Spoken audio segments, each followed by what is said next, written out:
Dustin Paschal here with Simon Paschal PLLC with your, I don't want to call it the legal tip of the week because it hasn't been weekly lately, but your legal tip. Today we want to talk about retaining employment records. We always get asked by clients and at speeches we give, how long do I need to keep the records that I have related to employees or former employees or potential employees. So I'm going to go through some of those today. Now there's a ton of rules for what kind of records you have to keep. So I'm not going to go through all of them. If you have some specific questions regarding records, please feel free to reach out to us and we can help you out with that. But I'm going to go through some of the more common ones, and these are generally based on whatever the law, the statute of limitations may be for a law at issue in the employment world. We kind of work from the statute of limitations to figure out what the retention period is. On top of that, some laws have specific retention periods. So I'm not necessarily going to tell you in this video which of these retention periods is by law and which is based on the statute of limitations. Just kind of take this as if you follow these, you're going to be protected from a legal standpoint on retaining records for employees. Now, there's a lot of them, so although I'd like to have them memorized, I don't, so I'm going to refer to my notes here. But with respect to resumes and applications and records related to people that sought employment but that you ultimately did not hire, you're going to want to retain those records for 3 years from the date of decision. With respect to resumes, applications, related employment materials, including interview notes and records and things for employees you did hire, save those for 4 years following the date of termination for the employee at issue.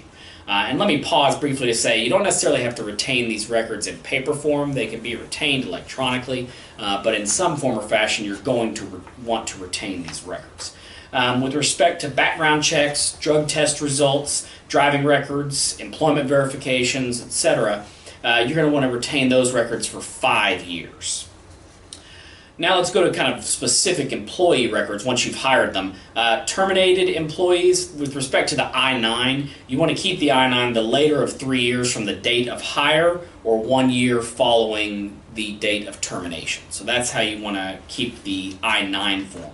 With respect to any timekeeping documents, clock in, clock out records, timesheets, compensation with respect to employees, you want to retain those records for 4 years following the date of termination for the employee.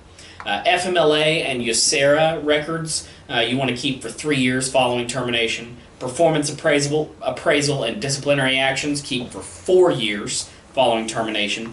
Benefit records, I'll just lump those all together as one thing. Let's call them benefits records. You want to keep those for 6 years following the date of termination.